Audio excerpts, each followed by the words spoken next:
Patrick sat in his favorite chair, in the same place in which he had been sitting for the last 5 years. It was a Christmas gift from his ex-wife. Who gives a recliner chair as a Christmas gift? But she knew him well. She knew him well enough to know that this chair would be the perfect gift for him, even if it was a stupid gift for anyone else. It was so comfortable, as if it had been made especially for him. The cup holders were great for holding everything he drank. The Bluetooth speakers on either side of the headrest made him feel like he was bathed in sound, and many nights in a row he fell asleep on it with his feet up. This chair was the only thing he had left from his previous life. His daughter lived with her in the house from which he was kicked out. She lived with the dog he bought her as a Christmas present. The dog was mostly walked, bathed, and fed by him. All she did was hold him close to her. He sighed. His first Christmas alone, just him and his chair. His cell phone rang. When he saw who was calling him, a puzzled expression appeared on his face. Taking a quick glance at the clock on the opposite wall, he saw the last minutes of the longest Christmas Eve he had ever experienced. Should he even respond? He could have just let the call go to voicemail. But the curious, masochistic part of him was drawn to the call. It was the kind of scab that you couldn't help but pick at. "Hi, Kendra," he said, picking up the phone. "Hello, Patty." There was still the same sadness in her voice that she always had lately when they talked, and yet it was mixed with the sweetness he had always known. There was silence between them for a moment, but it was not empty. It was filled with 15 years of memories, both happy and sad. Patrick finally interrupted him by saying, "To be honest, I didn't expect to hear from you this year." "Why?" she asked quickly. "We promised to always be the first to wish each other a Merry Christmas no matter what." "Do you remember?" He chuckled at that. "Because keeping promises is your business, right?" "Patrick, you're right. My fault. Water under the bridge." They paused again, giving her a chance to accept his apology. This time, she spoke first.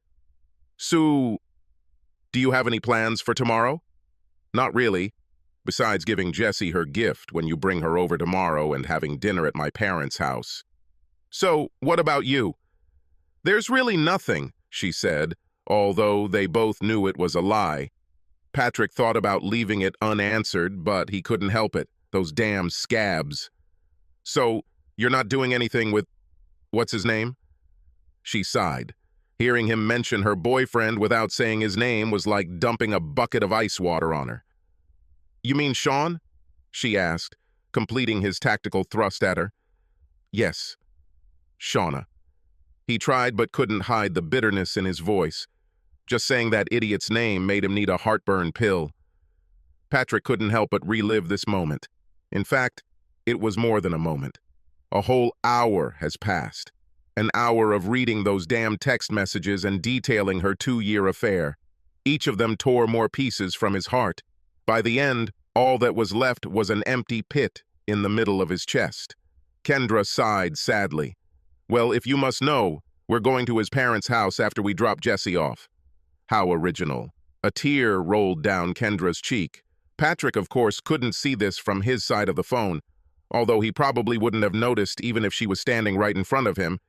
He was busy feeling his own confusion. Pouncing on him, Kendra spat. "I don't understand why you're so angry. Either way, you don't care. It was you who abandoned me, remember?" This only made him laugh out loud. The way she always managed to turn things upside down was her gift. If she had a superpower, it would be to project her subjective experiences onto other people. And not the kind of astral projection that would actually be a cool power. No, it was just good old-fashioned projection, not taking responsibility for anything. "What's so funny?" she asked angrily. "Why don't you ever take me seriously?" "Because you're full of shit, Kendra. That's why." "Am I full of crap? Am I full of crap?" "Yes," he said, still slightly surprised. "Was I the one who abandoned you? In fact, so the 2-year affair had nothing to do with this? All those times you sat next to me, watched movies with me, but texting him had nothing to do with it? This fucking 3-day weekend where you, flew away to take care of your sick mother." "I understood," she shouted in his ear, interrupting his tirade. She was right to do so because he still had plenty of ammunition. Really, Kendra? Do you really understand? By this time, her voice had reached tears. Her next breath came out ragged, as if she were fighting a scream. Yes, I understood. I screwed up, Patty. I screwed up big time. I was selfish. I took you for granted. I destroyed our family. I understand. Every morning I wake up to a daughter who hates me. I walk around the house that seems empty without you. And every night when I lie down, all I can think about is, no. You motherfucking, don't you dare. No matter how hard Patrick tried to keep his cool, those walls were crumbling. Why couldn't he control himself? Why could she still bring him to this state? I don't dare. What, Patty? Tell the truth? Why? Can't you come to terms with the truth? She hoped he would grin, or chuckle, or at least thaw. The movie A Few Good Men was their favorite. They discovered this little tidbit on their first date. We made love until the end credits on the second. But that didn't melt him. Quite the opposite. All it did for Patrick was reiterate how much she had thrown away for some jerk she met on the internet. He coldly shot at her again. I handle the truth very well. It just sucks when I have to hunt her down because all my wife does is lie to me. Oops. It broke her. She could no longer hold back her sobs. A sob escaped her, and then another. Patrick couldn't help but feel her. Without sympathizing with her, he felt her. Even after a year of separation, his heart still beat at the same rhythm as hers. He could imagine her there, in the living room they once shared together. Right now, she was wearing that old, worn robe that she loved so much because it was comfortable and reminded her of her mother. This robe covered her boxers and t-shirt. It was another funny private joke between them. Whenever he had to leave town for work, she would wear his boxers to bed. It was his way of keeping her private part safe at all times. I bet she wasn't wearing his boxers when she spent that weekend with the asshole. He probably wasn't wearing much clothing at all. I'm so sorry, Patty, she said between sobs. How many times should I repeat this? How long will it take you to finally forgive me? He said sadly. I will forgive you when I finally stop loving you, Kendra. Because maybe then the pain will go away. Maybe then this fucking hole in my chest will disappear. Maybe I can get some sleep without seeing that message where you said you loved him. Maybe. Now it's Patrick's turn. His pain could no longer be contained. A sob, louder than hers, escaped him. He raised his hand to his eyes as if it might serve as a dam for tears. Kendra's heart ached along with him. She wanted to hug him, kiss his forehead, and hold him to her chest as his tears wet her shirt. Patty, for the sake of all that is saints, stop calling me that. He suddenly roared into the phone. She shut up. She had to remember that she could not console him because she herself had hurt him. It sucked so much, but that's how it was. This was their reality. Patrick, she said carefully, how long are you going to torture us? Don't you see that you're not just punishing me? You're punishing Jesse and torturing yourself. I know you're mad at me. I understood. That's how it should be. But that's why we need marriage counseling. Maybe if we... Interrupting her, his voice was strangely calm as he said, But you're with him, Kendra. She instantly fell silent. I mean, you just said you were going to meet his parents, right? This is an important milestone in any relationship. How long did you wait after we broke up before you ran to him? A week? Month? He paused, and she didn't bother to fill the silence because they both knew she was going to see him the very next evening. She dropped Jesse off at his place because she wanted him to spend time with his daughter. She even gave some long, sanctimonious speech, congratulating herself for not being one of those heartless bitches who keeps a child away from his father. Continuing, he said, I don't understand you. I can't understand how, after everything we've been through, you could think so little about us, so little about me. We were married for 12 years. We both have a 9-year-old daughter. You were by my side at my brother's funeral when he was shot and killed in the line of duty. You hugged me and cried with me. And I was at your mother's funeral when she finally passed away from cancer. After all this, you not only cheat on me, but you run to him as soon as the ink is dry on our separation agreement. And now you're calling me and talking about some kind of marriage counseling? Fuck you, Kendra! Kendra screamed again. This time affected Patrick differently than the previous one.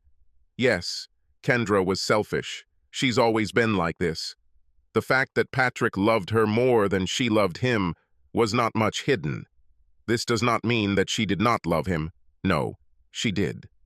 But the driving force behind their marriage has always been a happy wife equals a happy life. The two of them didn't even realize it, that is, until it was too late. Patrick was raised to care about his wife more than anyone else. He prided himself on being good. He didn't cheat on his wife. He never laid a hand on her. If they argued, he quickly apologized, even if he was not in the wrong. After all, if he hurt her feelings, that was enough. Was this the wrong thing for a man to do in a marriage? No. Every man should treat his wife as if she were the only woman in the world. But what Patrick failed to do was create balance. He failed to prioritize his desires and feelings. If she wanted something and it was within reason and within budget, then she got it. Whatever he wanted, he always gave in. Seeing that smile was enough payment for what he was giving up. But when one person's desires are always put on the back burner, something happens. It's becoming normal. It becomes as if this is how it should be. If something different happens, it is considered abnormal and therefore wrong. When his brother died, Kendra was by his side. She was at the funeral, cried with him, and sincerely sympathized with her husband. After all, that's what a good wife does. But he had reached a level of depression that she couldn't understand, especially when her own mother died of cancer. It sucked. She was grieving. She misses her mother every day. But she put one foot in front of the other and kept moving.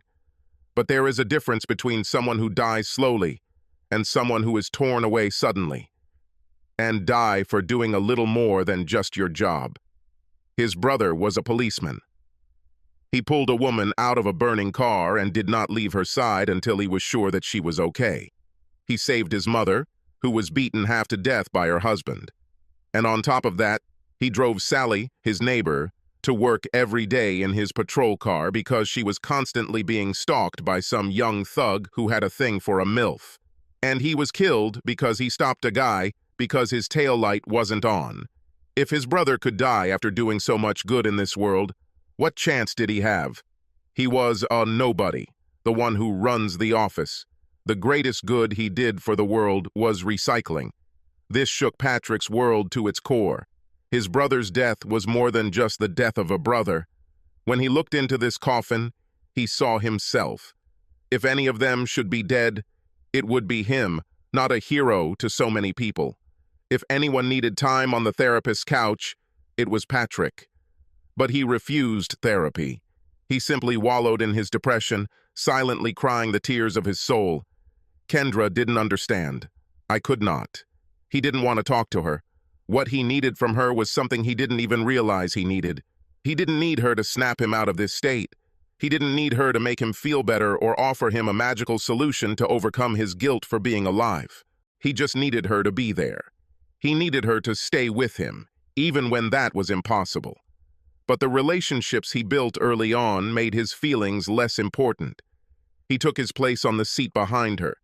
He was sad, grieving, depressed, and contemplating his own mortality.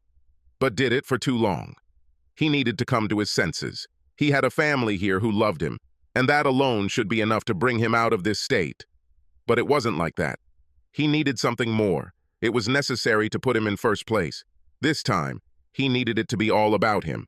The more upset she became, the more he pulled away. The more he pulled away, you get the picture. And then Sean showed up. She met him in a chat room. No, this wasn't some innocent chat where people exchanged recipes and tips for DIY projects. She went looking for confirmation that she was still attractive, that she was worth looking at. And she got it. Of course, she had no intention of cheating. Just a few flirty personal text messages, maybe a couple of photos. Wow, you are beautiful. He wrote her a message. The photo she sent wasn't even that flattering, but he praised her like she was strutting down the runway in the latest Victoria's Secret issue. From that moment on, everything went as usual. Minor exacerbations, more photos, more confirmation, then a bikini photo. Holy crap, I just finished in my pants.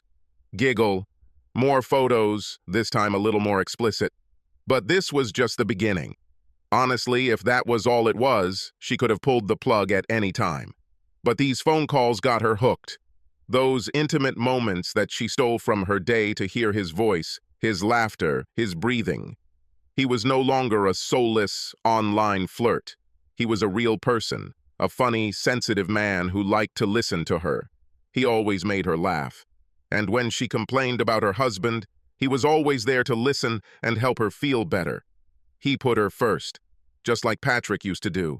This last 3-day weekend, a lie to end all lies, was the last gasp of her marriage. He knew her mother had cancer. When Kendra suddenly had to visit her, he assumed the worst. Feeling his wife's pain, or at least the pain she was supposed to be in, brought him out of his funk, even if only temporarily. He felt that she needed him, so he tried to buy 2 plane tickets at the last minute to meet her there. She and Jesse were going to be there for her in her time of need, but she told him not to do it. She was adamant about this. In fact, she said the strangest thing, namely, "This is something I need to do alone." Who wants to go through this alone? Who wouldn't want their spouse to be there with them, even if just for moral support? But later, when her mom died, did she need him for this? This was the beginning of his suspicions. He began to pay more attention to her phone activity, the way this happened to her everywhere, including the bathroom, the way she put the phone face down, the way she turned him away from him slightly when she texted, or how she sometimes left the room when the phone rang. And then, one day, she left him at home by mistake. Curious, he tried to open it, only to find that she had changed the password since their anniversary. Previously, this was her 4-digit code for most PINs. Her debit and credit cards, her banking information, her voicemail, but not anymore. And then, as she rushed back in a panic to pick him up, alarm bells rang loudly. The look in her eyes, the fear, was almost a confession in itself, but he needed proof, so he watched her closely, pretending not to notice anything. He watched until one day he saw her unlock it. The new code consisted of 4 numbers that didn't match anything he knew, so he had to repeat it to himself over and over again to remember it. He later finds out that it was Sean's birthday. Patrick looked at the clock on the wall. It was 12:15. It was officially Christmas. "Well, it's already Christmas, Kendra," he said, feeling incredibly empty after such a short conversation. She sniffled. "Yes, I think yes." Both seemed reluctant to end the conversation. It was actually a metaphor for everything else. That's why they were still separated, but neither of them had filed for divorce yet. Even though she was going to meet Sean's parents today, she couldn't bring herself to apply. Part of her, even if it was far-fetched, hoped for a Christmas miracle. She hoped that he would tell her that he couldn't live without her and that he was coming home to her. If Patrick did this, she would gladly cut Sean out of her life. Unfortunately, she did not understand that it was precisely this train of thought that prevented her from achieving the Christmas miracle. What she failed to understand was that the more she refused to put him first, the more he pulled away from her. They found themselves at a dead end. Patrick still loved his wife, no matter how much he struggled with that love. Her betrayal still hurt, but she no longer incapacitated him as she once did.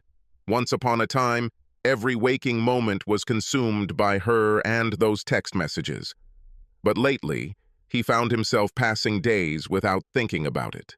The weeks will soon pass, and then she would just be the mother of his child, someone he once knew. This purgatory won't last forever. "Merry Christmas, Kendra," Patrick said. And you know, he really thought so. "I hope you find what you are looking for." She sighed sadly. She won't get her Christmas miracle. Not this year. Maybe in the next one. "Merry Christmas, Patrick." She swallowed the words, "I love you." She knew that he would not answer her in kind, even if he felt it. She missed those words falling from his lips. No matter how many times Sean repeated them, it couldn't compare.